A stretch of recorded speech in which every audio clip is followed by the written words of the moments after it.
Hi everybody, Jillian here for Illustrated Faith's Print and Pray Shop, and today I've got a bit of a different process video.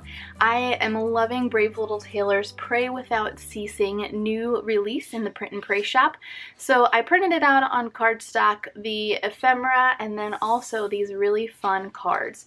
And so this is what I am going to focus on today. I want to make a little booklet using these cards in a fun, interactive, like flip-up way. And we're going to figure it out together. I have a bit of an idea, but we're going to really engineer this thing together and we'll see if it works. I love that on each card, Taylor provides a prayer prompt and Bible verse to go along with it. And then there's just some really fun ephemera and patterned paper.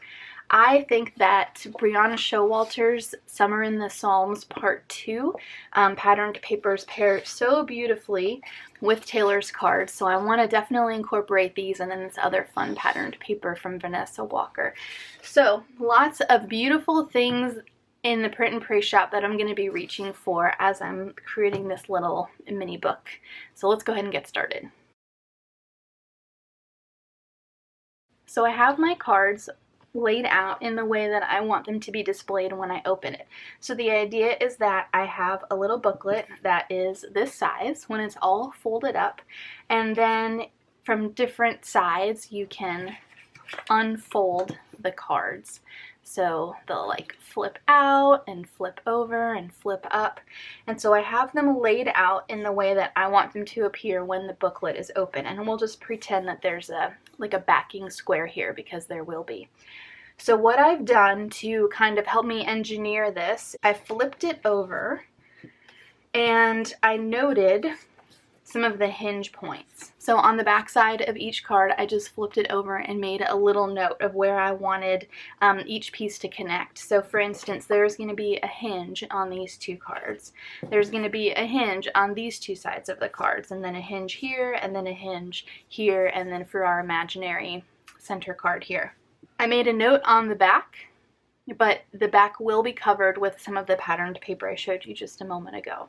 So this video is going to be about the construction of the actual booklet, and then I'll share some finished photos of what it looks like with all of the fun embellishments added on at the end. I'm going to use my sewing machine to attach all of these cards, but if you don't have a sewing machine, I think that fairly easily you could, in between the face of the card and then whatever you choose to back the card with, you could leave a little piece of washi hanging out and then adhere it at the hinge point to your next card, and I think that that would work just as well. If a washi doesn't seem durable enough to you, you could use a little flap of cardstock or something that would seem a little more durable. I'm going to start by using my paper trimmer to cut down this piece of paper from Brianna, and that's going to serve as that center card from which all of the cards will fold out. It's really funny to watch this process back because in the beginning I was so precisely cutting things by marking it and then trimming it on my paper trimmer, and then at the end I totally switched methods. So here we go. Having it all laid out like this is super helpful. In the end, I didn't really need to mark the cards that were going to be connected because I had just been staring at it for so long. But if you move a little quicker than I do, this might be helpful for you. So I'm just going to continue labeling those, making sure that I have them sewn on the right sides. And it's super important for folding purposes that all of the cards are the exact same size. It would not work if they were a little bit bigger or a little bit smaller, because then they're not really going to fold on the seams. So now that I have everything marked and I'm keeping them organized, I'm going to start sewing, and I'm using a zigzag stitch that is the largest stitch on my super simple machine to hold both of these cards together. So it kind of grabs a good chunk of either piece of paper. So I'm backing each card with patterned paper before I sew them together, just like so. And then I'll go ahead and sew these two together. I like using the sewing machine for this because I'm able to fold either forward or backward.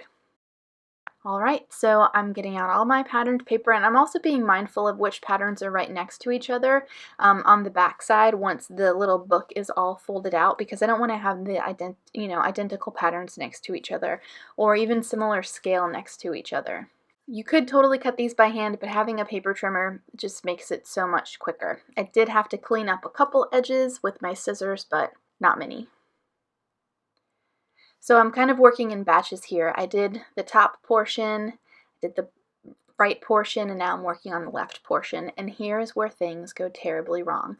Instead of sewing that card on the left to the tangerine or orange patterned paper, I sewed it to the card above it. And I'm blissfully unaware here as I continue to back each card with patterned paper. So you can see I've got, now I'm showing you the reverse of each card and all of those patterns. They look so great together.